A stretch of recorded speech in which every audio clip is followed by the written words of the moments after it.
Hello guys, welcome back to my channel जय श्री राम। तो guys, आप सब लोग ठीक हो गए और आज मैं आपको एक कहानी सुनाने जा रहा हूँ। इस कहानी का नाम है 5 चमत्कारी भाई।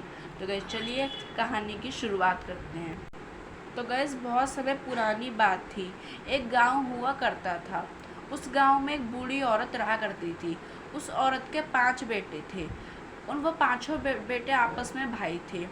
पर उन पांचों की शक्ल इतनी ज़्यादा मिलती जुलती थी कि उनको देखकर कोई भी उन्हें पहचान नहीं सकता था।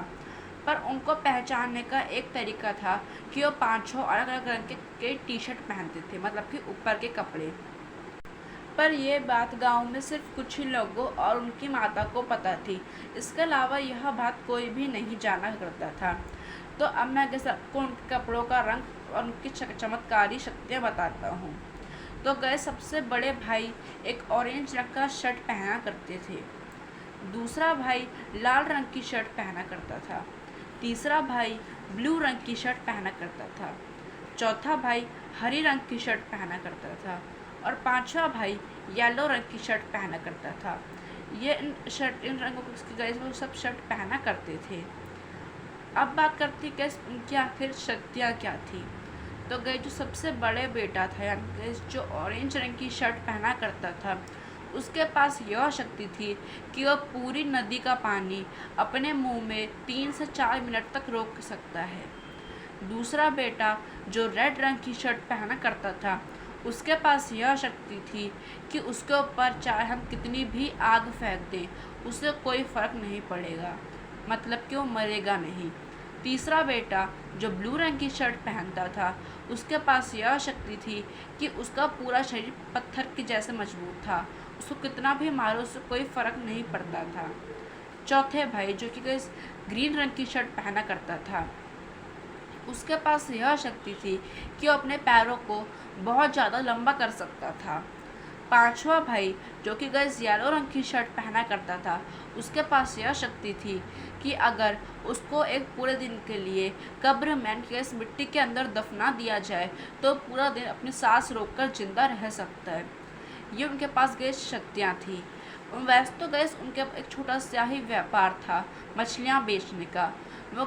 वो सब भाई गैस रात को 12 बजे अपने घर से निकल जाया करते थे, क्योंकि समुद्र बहुत ज़्यादा दूर था तो उनको रात को ही निकलना पड़ता था। फिर वो रात को 12 बजे समुद्र के पास पहुंच के वहाँ से मछलियाँ पकड़ते थे।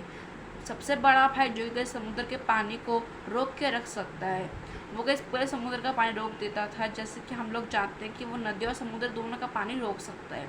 और गैस बाकी चारों भाई वहाँ से मछलियाँ निकाल लिया करते थे। तो ये उस तो और फिर गैस वो सुबह सुबह बाज़ार में जाके मछलियों को बेच के अच्छी कीमत कमा लिया करते थे। तो ऐसा उनका गैस रोज का रूटीन चला करता था। तो गैस बाज़ार में और भी बहुत सारे मछली बेचने वाले व्यापारी थे, पर वो गैस उतनी ज़्यादा मछलियाँ नहीं पकड़ पाते थे। तो वो गैस हर दिन सोचते थे कि इन पांचों भाई इतनी ज़्यादा मछलियाँ कैसे पकड़ लेते हैं। तो एक दिन उनमें से 3-4 व्यापारी एक साथ मिलकर उन पांचों भाइयों के पास गए और उनसे पूछा कि भाई, तुम एक दिन में इतनी सारी मछलियाँ कैसे पकड़ लेते हो।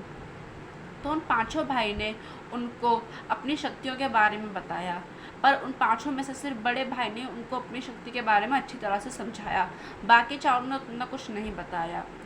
तो उन्होंने बोला व्यापारियों ने कि ठीक है, हम भी तुम्हारे साथ रात को 12 बजे आएंगे मछलियाँ पकड़ने के लिए, और हम तुमको पैसे देंगे, बदले में तुम हमारी मदद कर देना। तो पांचों भाई इस बात के लिए मान गए। अब रात को 12 बजे वो पांचों भाई वहाँ पे पहुँचे और वो सब व्यापारी भी आए। उन सब व्यापारियों के पास पैसे थे और उन्होंने 5 भाइयों को कहा कि हम अपने घर पे अपनी पत्नियों को ये बात बताकर आ रखे हैं। तो उन पांचों भाइयों ने कहा ठीक है। तो उन सभी व्यापारियों ने उन पांचों भाइयों को जो पैसे उड़ाए थे वो दे दिए। और फिर जो सबसे बड़ा भाई था, उसने समुद्र के पानी को सारा अपने मुंह में दबा के रख लिया। तब तक उस बड़े भाई के बाकी चारों भाई और वो सारे व्यापारी मछलियाँ लेने लगे। 3-4 मिनट हो जाने के बाद बड़े भाई ने इशारे करे कि अब मैं पानी को छोड़ने वाला हूँ। यह देखकर बाकी चारों भाई जो उसके भाई थे वो तो बाहर आ गए, पर बाकी व्यापारी जो वहाँ पे आए थे वो मछलियाँ पकड़ने में इतने मग्न हो गए कि उनको पता ही नहीं चला। उस बड़े भाई ने बहुत इशारे करे और छोटे भाइयों ने भी बहुत चिल्ला चिल्ला कर उनको कहा कि तुम सब बाहर आ जाओ, पर वो व्यापारी बाहर नहीं आए। मजबूरन बड़े भाई को सारा समुद्र का पानी छोड़ना पड़ा, जिससे कि उन सभी व्यापारियों की मृत्यु हो गई। अगली सुबह जब उन सभी व्यापारियों की पत्नियां उनको ढूंढने के लिए वहां पे आई, तो उन्होंने देखा कि समुद्र के बाहर मिट्टी पे उन सभी पतियों की वो पड़ी हुई है, लाश पड़ी हुई है। तो गैस अब वो गैस वो पत्नियाँ उनकी बहुत ज़्यादा रोने लगी, और जिस पर हम ये जानते हैं कि वो सभी व्यापारी उनको बता के आ रखे थे कि हम वो पांचों भाइयों के साथ वहाँ पे जा रहे हैं, और उनकी माता का नाम भी बता के आ रखे थे। तो वो सभी पत्नियाँ उन पांचों भाइयों की माता के घर गई और उन्हें सब किस्सा सुनाया। उन माता ने अपने पांचों बेटों को बुलाया और कहा कि तुम सबने इनके पतियों को क्यों मारा है। तो उन पांचों बेटों ने कहा कि हमने बहुत इशारे करे और बहुत चिल्ला चिल्ला के कहा, पर इनके पति अब मछलियाँ पकड़ने में इतने मग्न हो गए थे कि उन्होंने सुना ही नहीं, और वो पकड़ते रहे, और मजबूरन मुझको पानी छोड़ना पड़ा, यह बड़े भाई ने कहा। फिर उनकी पत्नियों ने कहा कि नहीं, हम कुछ नहीं जानते, अब हम राजा के पास जाएंगे और तुम्हें मृत्यु की सज़ा देंगे। तो सभी पत्नियां राजा के पास गई और उन्हें कहा कि सबसे बड़े भाई को मृत्यु की सज़ा दी जाएगी, क्योंकि सब गलतियां उसकी ही थी। तो राजा ने उन पांचों बेटों की मम्मियों को बुलाया और उनकी मम्मियों को कहा कि अगले दिन अपने बड़े बेटे को मौत के लिए भेज देना। उनकी मम्मी ने राजा को बहुत कहा कि मेरे बेटे की इसमें गलती नहीं है, पर राजा नहीं माने। अब घर जाके उनकी मम्मी बहुत रोई और सब पांचों बेटों को सब कुछ बताया। तो जो दूसरा भाई था कि जो लाल रंग के कपड़े पहनता था, जिसको आग से कुछ भी फर्क नहीं पड़ता था, उसने कहा कि मम्मी अगले दिन मैं जाऊंगा बड़े भैया की जगह। तो उसने बड़े वाले भाई की ऑरेंज रंग की शर्ट पहनी और वहाँ पे गया। तो राजा ने कहा कि हम अब तुम्हें आग में जला देंगे, पर जैसे कि हम लोग जानते थे कि वो दूसरा भाई था और उसको आग से कोई भी फर्क नहीं पड़ता था, तो उसके ऊपर बहुत सारी आग डाली गई, पर फिर भी वो जिंदा बच गया। अब राजा बहुत आश्चर्यचकित हो गया। उसने कहा कि ऐसा कैसा हो सकता है। तो उसने कहा कि ठीक है, तुम जाओ, अब अगले दिन हम तुम पे डंडे और हथौड़े से मारेंगे। तो दूसरा वाला भाई घर आया और उसे सब कुछ बताया। तो तीसरा भाई जो कि ब्लू रंग की शर्ट पहनता था, हम ये भी जानते हैं कि उस भाई को उसका पूरा शरीर पत्थर का बना हुआ है और उसको डंडों और लाठियों से कुछ फ़र्क नहीं पड़ेगा। तो उसने कहा कि मम्मी अब अगले दिन मैं जाऊँगा। अब अगले दिन वो अपने बड़े भाई की टी शर्ट पहन के वहाँ पर जाते हैं। तो राजा उस पर डंडियाँ, लाठियाँ, हथौड़े बहुत कुछ मारते हैं, पर फिर भी वो जिंदा बच जाता है। अब राजा और भी ज़्यादा आश्चर्यचकित हो गया कि आखिर यह कैसे हो सकता है। फिर भी उसने उस बेटे को कहा कि तुम घर जाओ, अब अगले दिन हम तुम पे बारूद फेंकेंगे। तो वो घर चले गया। उसने घर जाके अपनी मम्मी को सारा किस्सा सुनाया। तो अब चौथे भाई जो कि हरे रंग की टी शर्ट पहनता था और जो कि अपने पैर बहुत ज़्यादा लंबे कर सकता था, उसने कहा कि मम्मी अब अगले दिन मैं जाऊँगा। अब वो अपने बड़े वाले भाई की टी शर्ट पहन के वहाँ पे जाता है।